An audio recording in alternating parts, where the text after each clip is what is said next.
Sahabat budaya, pagi hari ini Anda bersama Dini Wardani dan kita sudah terhubung bersama dengan Ustazah Alfi Nurdina dari Kementerian Agama Kota Surabaya. Assalamualaikum Ustazah. Waalaikumsalam. Apa kabar hari ini Ustazah? Alhamdulillah, baik Mbak Dini. Baik, terima kasih Ustazah atas waktunya di pagi hari ini. Sahabat budaya, Anda juga bisa bergabung bersama kami di WhatsApp di 08960213 kali 968 dan juga di Instagram @pro4rri Surabaya. Dan Nusantara Pagi Cahaya Pagi hari ini mengetengahkan tema sejarah dan perkembangan tilawah Al-Quran di Indonesia bersama dengan Ustazah Alfi Nurdina dari Kementerian Agama Kota Surabaya. Baik, silakan untuk mukadimah pagi hari ini Ustazah. Baik, terima kasih waktunya Mbak Dini. Ya. Assalamualaikum warahmatullahi wabarakatuh. Waalaikumsalam warahmatullahi wabarakatuh. Alhamdulillahi wa kafa, wassalatu wassalamu ala nabiyil mustafa wa ala alihi wa sahbihi ulil ahlami wan nuha. Rabbi shrah li sadri wa yassir li amri wahlul 'uqdatam min lisani yafqahu qawli. Puji dan syukur kita panjatkan kehadirat Ilahi Rabbi atas karunia-Nya. Alhamdulillah pada pagi hari ini kita bisa sama-sama thalabul ilmi bersilaturahim di kajian cahaya pagi hari ini dengan nikmat iman, nikmat sehat, nikmat ilmu, dan nikmat waktu. Mudah-mudahan setiap derap langkah kita bisa membuahkan pahala bagi kita semua, bisa menjadi penghapus dosa dan pengangkat derajat di hadapan Allah Subhanahu wa Ta'ala. Allahumma sholli ala Sayyidina Muhammad.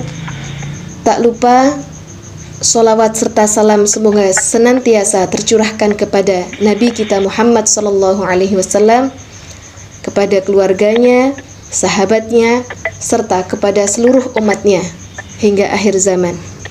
Amin, amin ya rabbal alamin. Baik, sahabat budaya, para pendengar cahaya pagi yang dirahmati Allah. Kajian cahaya pagi kali ini berjudul sejarah dan perkembangan tilawah Al-Quran di Indonesia.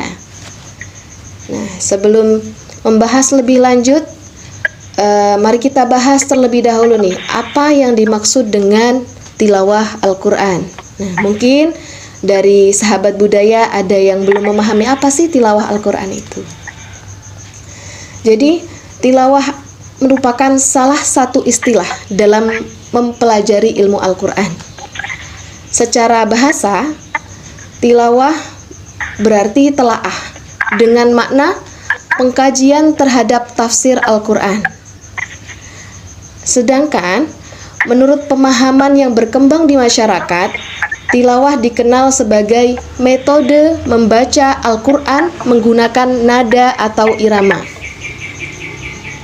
Nah, dalam hal ini, secara umum, membaca Al-Quran menggunakan nada atau irama yang disebut dengan tilawah ini menjadi terbagi dua bagian, yaitu murattal dan mujawwad. Nah, dua-duanya ini merupakan cara membaca Al-Quran menggunakan irama. Nah, apa yang membedakannya? Nah, membedakan antara murattal dan mujawwad adalah tempo. Murattal memiliki tempo yang lebih cepat dibandingkan dengan mujawwad, seperti itu. Nah, terdapat beberapa istilah lain yang maknanya dekat dengan tilawah Al-Quran. Mungkin ada pendengar yang familiar, seperti istilahnya nagham Al-Quran, talhin Al-Quran, dan tarannum Al-Quran. Nah, istilah-istilah ini sama dengan tilawah Al-Quran.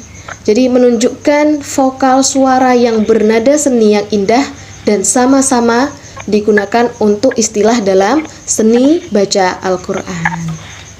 Nah, kembali ke topik ya, sejarah perkembangan tilawah Al-Quran di Indonesia. Nah, di Indonesia sendiri belum diketahui secara pasti kapan tilawah Al-Quran masuk dan berkembang. Nah, sangat mungkin tilawah ini masuk berpangkal dari masuknya ajaran agama Islam sekitar pada abad ke-14 oleh Syekh Maulana Malik Ibrahim. Sejak saat itu, mungkin agama Islam sudah diajarkan kepada penduduk Indonesia. Tentunya membaca Al-Quran juga diajarkan. Hanya saja mungkin pada masa itu membaca Al-Quran masih dengan cara klasik. Belum ada tingkatan nada yang mencolok. Keadaan seperti ini berlangsung selama beberapa abad sampai menjelang abad ke-20 Masehi. Nah, pada permulaan abad 20 Masehi ini mulailah berkembang lagu-lagu Al-Quran di Indonesia. Baik Makawi, apa itu Makawi? Lagu Makawi adalah lagu yang berasal dari Mekah. Dan ada lagi yang berkembang di Indonesia, yaitu lagu Misri. Misri itu apa? Lagu yang berasal dari Mesir. Ya, dalam hal ini lagu-lagu untuk Al-Quran. Jadi antara Makawi dan Misri ini lebih berkembang dulu irama Makawi di Indonesia. Jadi gimana nih lagu Makawi bisa masuk ke Indonesia? Nah, berawal di permulaan abad 20 ketika dibukanya terusan Suez, hubungan antara Indonesia dan Arab Saudi semakin lancar. Saat itu banyak sekali penduduk Indonesia yang menunaikan ibadah haji dan menuntut ilmu di Mekah. Sekembalinya ke Indonesia, mereka kemudian mengembangkan dan menularkan ilmu yang mereka peroleh pada masyarakat di tanah air. Nah, salah satu ilmu yang ditularkan adalah ilmu membaca Al-Quran dengan irama, seperti yang mereka peroleh dari Mekah. Nah, kemudian di Indonesia irama ini dikenal dengan irama Makawi. Saat itu bermunculan nih qori-qori di Indonesia, seperti Kiai Haji Arwani, Kiai Haji Sya'rani dari Kudus, Kiai Haji Munawir, Kiai Haji Abdul Qadir dari Krapyak, Yogyakarta, Kiai Haji Damanhuri dari Malang, Kiai Haji Soleh Makmun dari Serang, Kiai Haji Muntaha Wonosobo, dan Kiai Haji Azra'i Abdul Rauf dari Medan. Nah, dari para qori-qori ini, kumpulan para qori ini akhirnya dibentuklah sebuah organisasi bernama Jam'iyatul Qurra wal Huffaz, Persatuan Para Qori dan Hafidz, yang berpusat di Surabaya, tepatnya di Masjid Ampel, sekitar pada tahun 1950. Kemudian dari Surabaya ini pusatnya dipindah ke ibu kota Jakarta. Nah, dengan berdirinya Jam'iyah ini ya merupakan salah satu faktor makin berkembangnya tilawah Al-Quran di Indonesia pada saat itu. Walaupun saat itu belum mengarah pada musabaqah atau perlombaan. Jadi saat itu hanya menitik beratkan kepada pembinaan dan pengajaran membaca, menghafal, dan melakukan Al-Quran. Setelah itu, setelah Jam'iyatul Qurra wal Huffaz pusat ini berdiri, diikuti oleh Jam'iyatul Qurra wal Huffaz cabang-cabang dari kota kabupaten di Indonesia saat itu. Kemudian setelah irama Mekawi berkembang, diikuti irama Misri, irama yang berasal dari Mesir. Dimulai pada tahun 1960. Saat itu, pemerintah Mesir mengirimkan beberapa qori ke Indonesia dalam rangka menyemarakkan bulan suci Ramadan. Tentu ini bekerja sama dengan Menteri Agama pada saat itu.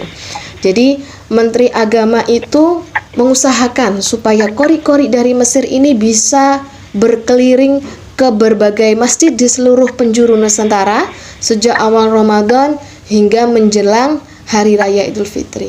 Nah, di antara qori-qori Mesir yang pernah dikirim ke Indonesia, di antaranya seperti yang familiar kita dengarkan, Syekh Abdul Basit, Syekh Tantawi, Syekh Mahmud Mujahid, Syekh Mustafa Ismail, yang hingga saat ini masih menjadi kiblatnya para qori di Indonesia. Nah, saat itu irama Misri ini begitu menarik bagi para qori Indonesia hingga lagu Misri ini berkembang pesat di Indonesia. Contoh qori-qori yang terkenal pada masa itu diantaranya Kiai Haji Baswari Alwi, Kiai Haji Mukhtar Lutfi dari Jakarta, Kiai Haji Aziz Muslim, Kiai Haji Mansur Makmun dari Serang, Kiai Haji Muhammad Asir di Jakarta, dan Kiai Haji Ahmad Syahid dari Bandung. Nah, sejak saat itu tilawah Al-Quran semakin bertumbuh pesat di Indonesia.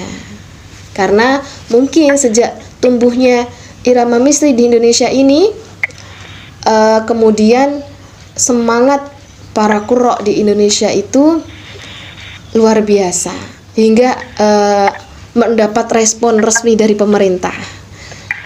Hingga pada tahun 1962 diselenggarakan MTQ Konferensi Islam Asia Afrika yang berskala nasional pertama pada saat itu. Kemudian dilanjutkan pada tahun 1968. Waktu itu pertama kali diadakannya MTQ nasional yang diikuti oleh seluruh perwakilan terbaik dari masing-masing provinsi di Indonesia. Kemudian hingga saat ini masih dilaksanakan setiap 2 tahun sekali.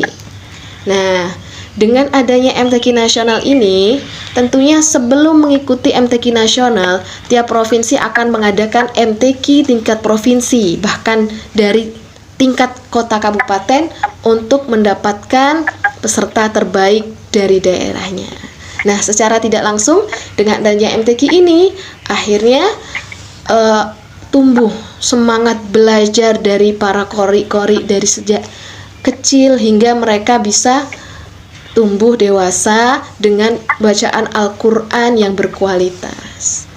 Nah, seiring berjalannya waktu, mengingat pentingnya pembinaan tilawah Al-Quran, maka sejak tahun 1977 dibentuk sebuah badan tetap oleh pemerintah yang mengurus dan mempersiapkan MTQ serta membina pengembangan tilawatil Quran, yaitu dibentuk LPTQ oleh pemerintah, yaitu Lembaga Pengembangan Tilawatil Quran, baik di tingkat nasional maupun di tingkat daerah. Nah, selain itu, kenapa kok tilawah Quran itu begitu pesat saat itu? Salah satunya juga karena pada tahun 1971 didirikan PTIQ, Perguruan Tinggi Ilmu Al-Quran, oleh Menteri Agama pada saat itu sebagai upaya untuk mengembangkan pendidikan Al-Quran yang secara efektif secara akademik.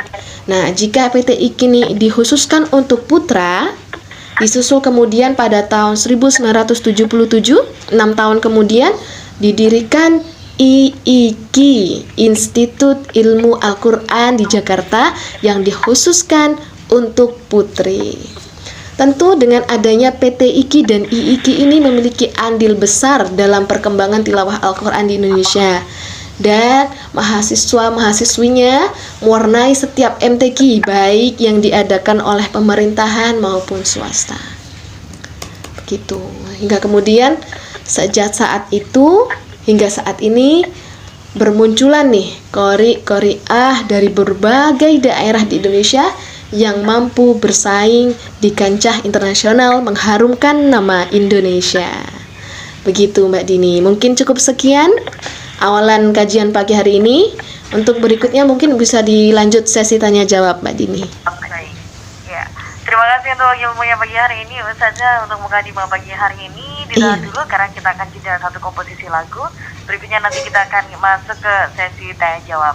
Baik. Namun jangan kemana-mana karena sesaat lagi kita akan kembali bersama dengan Ustazah Alfi Nurdina dari Kementerian Agama Kota Surabaya, dan kita membahas seputar sejarah dan perkembangan tilawah Al-Quran di Indonesia.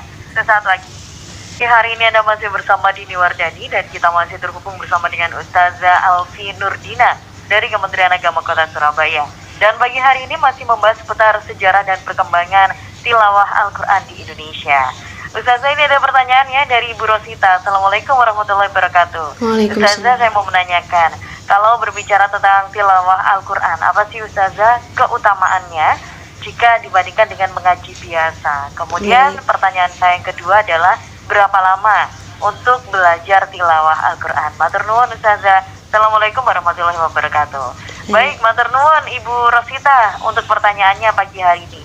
Monggo Nggih. Ustazah mungkin bisa dijawab. Baik, terima kasih pertanyaannya Ibu Rosita.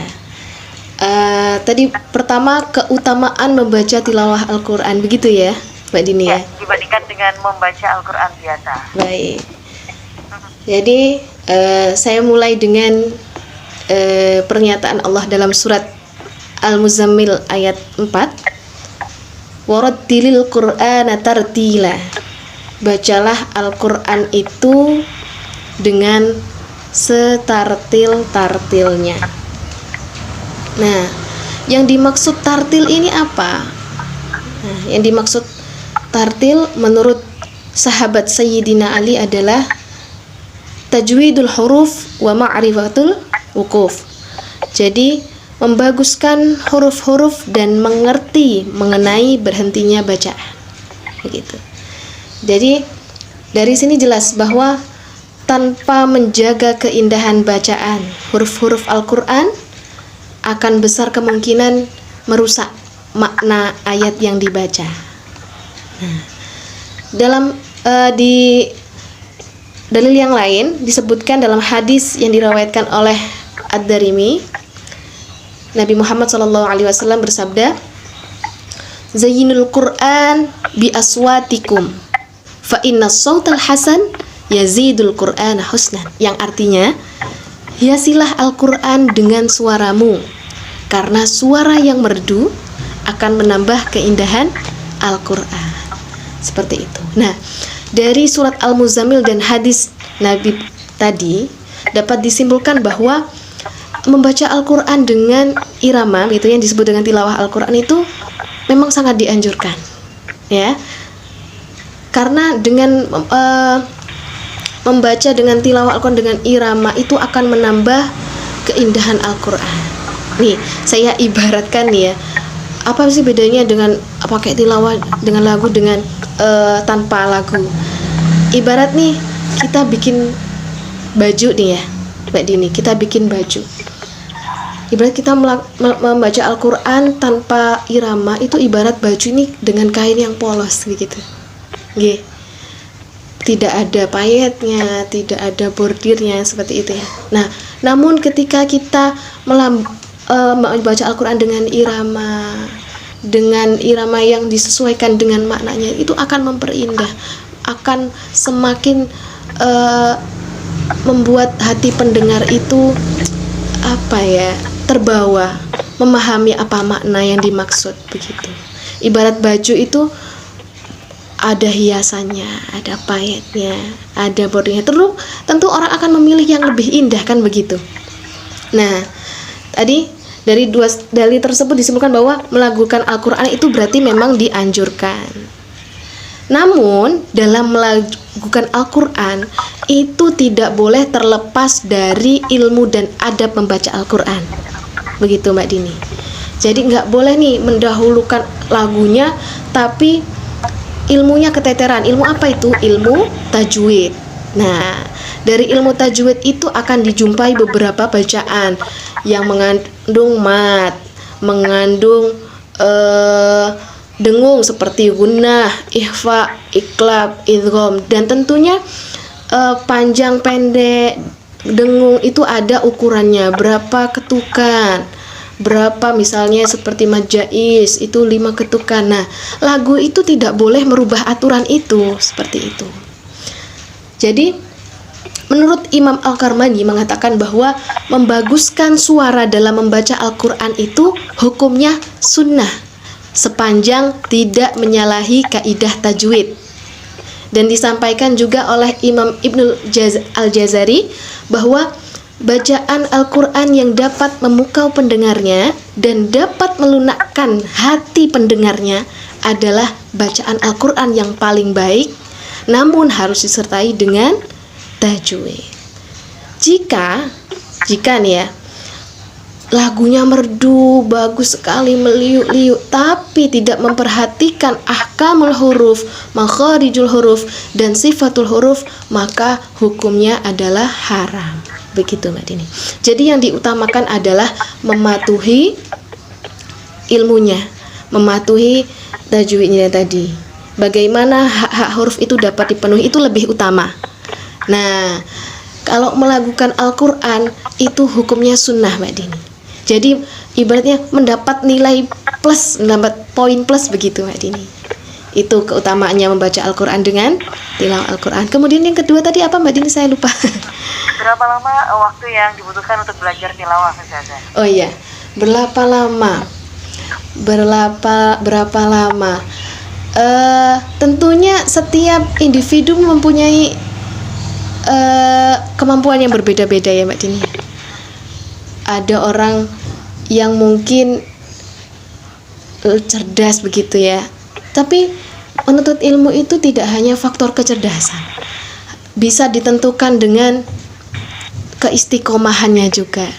Cerdas tapi ngajinya, belajarnya tidak istiqomah, tidak ada kontinuitas. Itu ya lama juga begitu ya. Misalnya nih, 1 hari ngaji, sebulan gak ngaji, masuk lagi sebulan, udah lupa pelajarannya yang bulan lalu. Jadi mengulang lagi. Jadi yang penting itu mengaji, berapa lama belajar Al-Quran itu yang penting istiqomah. Meskipun misalnya 1 minggu sekali, tapi istiqomah 1 minggu sekali, 1 minggu sekali, 1 minggu sekali. Nah, terus belajar ngaji berapa lama itu bisa ditentukan dengan usia. Biasanya anak kecil itu lebih mudah diajarinya dibanding dengan orang yang sudah dewasa. Ya, ibarat katanya kalau kita mengajari anak kecil itu ibarat mengukir di atas batu. Kalau mengajari orang dewasa seperti mengukir di atas air ya. Baik. Jadi memang bergantung dengan setiap ini ya Ustazah ya, kemampuan dan juga mungkin fokus masing-masing. Iya benar sekali. Untuk belajar ya Ustazah iya, ya. benar. Kadang-kala ini dalam 1 minggu ada yang 5 hari belajar ini, tapi ada juga yang 3 hari belajar. Nah ini pasti tidak bisa disamakan sama Iya, tidak bisa disamakan Mbak Dini. Baik. Kemudian pagi hari ini ada Mbak Yuni. Assalamualaikum Ustazah. Waalaikumsalam. Pagi hari ini saya mau menanyakan, apa sih Ustazah bedanya antara tilawah, kemudian qiraah, kemudian tartil, dan juga murotal? Waduh, banyak ya Mbak Yuni. Iya. Baik, mungkin bisa dijawab Ustazah. Qiraah, iya. Assalamualaikum warahmatullahi wabarakatuh. Waalaikumsalam. Bagus. Iya. Dari Mbak siapa? Dari Ibu siapa tadi? Mbak Yuni dari Surabaya. Dari Surabaya. Okay. Qiraah, Qiraah, tilawah, tartil, murotal, dan tartil. Iya. Iya. Qiraah, iya. Sebenarnya hanya sebenarnya sama, hanya perbedaan penyebutannya. Itu juga ditentukan oleh faktor lingkungan ya. Tapi secara garis besar seperti yang saya sebutkan tadi di awal, bahwa tilawah itu secara umum artinya membaca Al-Quran dengan irama. Nah, dengan irama ini dibagi menjadi 2, mujawwad dan murotal. Tadi yang saya sebutkan di awal tadi. Nah, mujawwad ini biasanya nih oleh orang-orang kita ya disebut dengan qiraah itu tadi. Mujawwad ini. Nah, terus tartil dan murotal itu sama. Jadi membaca Al-Quran dengan irama tapi temponya lebih cepat daripada mujawwad atau yang disebut dengan qiraah tadi gitu. Jadi tilawah. Kenapa? Ya, biasanya kalau murotal ini lebih ke direkam begitu ya Ustazah, kemudian didengarkan malam-malam begitu ya. Ya, itu medianya saja sebenarnya. Tadi yang dimaksud dengan murotal itu bacaannya. Nah, kemudian akhir-akhir ini karena teknologi semakin berkembang, akhirnya bacaan itu direkam, kemudian jadi kebanyakan sekarang ada di audio di sosmed, di YouTube gitu. Baik. Okay. Bedanya di situ ya Ustazah. Iya. Ya. Kalau melihat murotal ini juga tartil direkam juga bisa ya Ustazah ya? Iya, bisa. Qiraah direkam gitu ya Ustazah. Oh, iya tentu. Total. Bisa. Baik. Sudah, terima kasih ya Ibu Yuni ya, sudah dijawab oleh Ustazah Alfi. Kemudian Assalamualaikum warahmatullahi wabarakatuh. Selamat pagi Ustazah, saya Pak Edi. Pagi hari ini saya nyimak saja karena ini merupakan ilmu baru untuk saya Ustazah. Tapi kadang kalau saya mendengarkan Al-Quran atau mungkin mendengarkan kiroah dan juga tilawah ini seperti orang nyanyi. Terima kasih. Assalamualaikum warahmatullahi wabarakatuh. Baik, matur nuwun Pak Edi. Menarik. Iya. Mungkin apa bedanya sih Ustazah antara tilawah dengan nyanyi? Nah, Iya, benar. Menarik ini Pak Edi ini pembahasannya. Terima kasih Pak Edi. Iya. Jadi kalau dengar orang bertilawah itu seperti nyanyi ya. Nah, kita kembali lagi nih. Kita bahas sejarah. Kalau tadi kita bahas sejarah tilawah Al-Qur'an di Indonesia nih ya. Kita tarik mundur lebih jauh. Tilawah Al-Qur'an itu asalnya dari mana ya gitu ya? Kok bisa kayak orang nyanyi seperti tadi Pak Edi menanyakan. Jadi sebenarnya asal mula adanya irama dalam Al-Qur'an itu belum diketahui secara pasti. Namun menurut Ibnu Manzur dalam kitabnya Lisanul Arab ada dua pendapat. Jadi lagu Al-Qur'an ini berawal dari irama nyanyian budak kafir yang tertawan ketika perang melawan kaum muslimin. Itu masih pendapat ya, belum fix. Ada pula yang mengatakan bahwa irama Al-Qur'an itu berasal dari nyanyian nenek moyang bangsa Arab. Ada yang bilang begitu. Tapi sampai di sini belum tahu nih siapa yang memindahkan irama itu untuk irama Al-Qur'an. Nah, terus apa sih bedanya tilawah dengan nyanyi? Nah, tadi Pak Edi nanya ya. Tentu sangat berbeda. Ketika bertilawah itu yang dibaca adalah Al-Qur'an, kalamullah, ya. Dalam membacanya itu diutamakan dapat memenuhi setiap hak dalam hurufnya. Harus benar nih tajwidnya. Ada dengung, ada panjang yang harus disamakan dalam membacanya. Baru irama mengikuti aturan tajwidnya. Nah, kalau kita salah nih dalam baca Al-Qur'an, misalnya mengutamakan lagu hingga mungkin matnya kepanjangan atau dengungnya kepanjangan atau merubah harokat sampai merubah huruf, itu tentunya akan hukumnya dosa. Karena apa? Kenapa kok dosa? Karena mempengaruhi makna Al-Qur'an itu sendiri. Ya. Berbeda dengan nyanyi.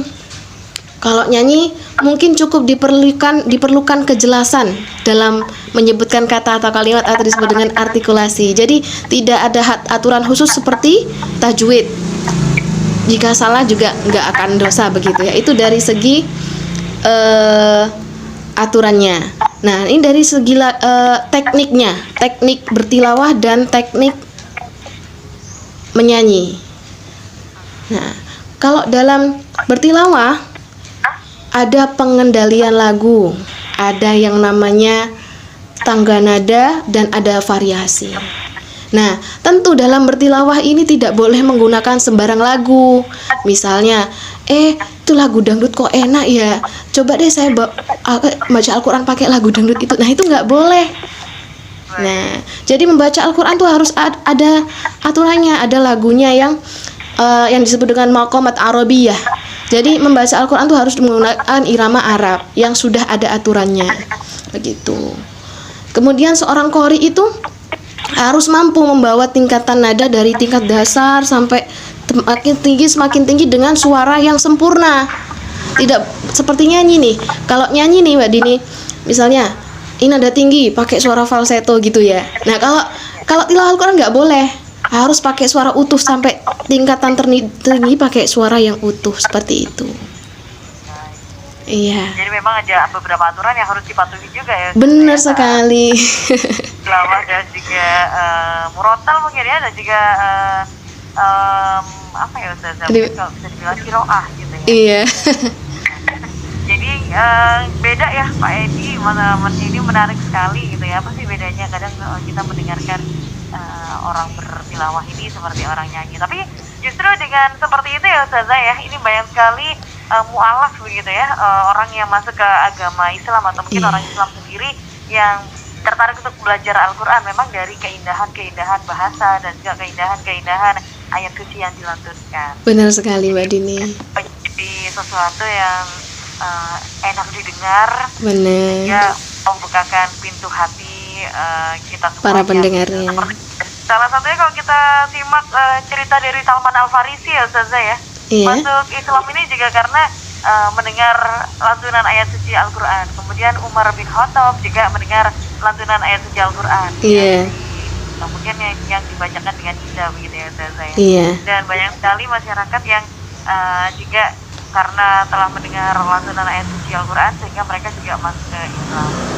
Baik, Benar. terima kasih untuk jawaban pertanyaan pagi hari ini Ustazah dan Iya, juga sama-sama Pak Mbak Edi. Dini. Dan juga ada Mbak Yuni dan juga Ibu Rosita pagi hari ini. Iya. Baik, karena udah di menit 47 Ustazah, monggo untuk kesimpulan dari Mukadimah pagi hari ini. Iya, Mbak Dini. Alhamdulillah. Memang ya, tilawah Al-Quran itu di Indonesia itu sudah menjadi bagian dari kebudayaan. Ya, buktinya nih, ada tilawah misalnya kita punya hajat, ya, mesti dibuka dengan tilawah Al-Quran oleh qori-qoriah. Baik itu acara formal maupun non formal, baik itu acara pribadi atau pemerintahan. Bahkan alhamdulillah saat ini bakat qori-qoriah di Indonesia ini sangat berlimpah. Tentunya mampu bersaing di kancah internasional. Dan pemerintah pun juga sangat peduli dan memfasilitasi perkembangan tilawah Al-Quran di Indonesia dengan adanya MTQ dan STQ. Tentu apresiasinya sangat luar biasa. Semoga dengan semangat masyarakat dan pemerintah dalam membumikan Al-Quran melalui tilawah Al-Quran menjadi titik awal Indonesia menjadi baldatun thayyibatun wa rabbun ghafur, seperti yang disebutkan dalam Mas MTQ yang biasa kita dengar, yang merupakan potongan dari surat Saba yang mengandung arti sebuah harapan dan doa agar negara kita menjadi negara yang baik dan seluruh penduduk atau warganya memiliki perilaku yang baik sehingga selalu mendapat ampunan dari Allah Subhanahu wa taala. Amin amin ya rabbal alamin. Demikian yang bisa saya sampaikan Mbak Dini dan para pendengar sahabat budaya, semoga yang apa saya sampaikan ini menambah wawasan, menambah ilmu ya. Semoga bermanfaat. Terima kasih waktunya. Assalamualaikum warahmatullahi wabarakatuh. Waalaikumsalam warahmatullahi wabarakatuh. Semoga lain waktu bisa bertemu Ustazah ya. Amin amin amin. Terima kasih Ustazah untuk ilmu pagi hari ini telah bergabung bersama RRI Surabaya. Semoga sehat selalu Amin Ustazah. amin. Amin sama-sama Mbak Dini. Hari ini menjadi hari yang berkah ya Ustazah. Amin. Dan selamat mulai hari. Baik, matur nuwun. Assalamualaikum warahmatullahi wabarakatuh. Waalaikumsalam warahmatullahi wabarakatuh.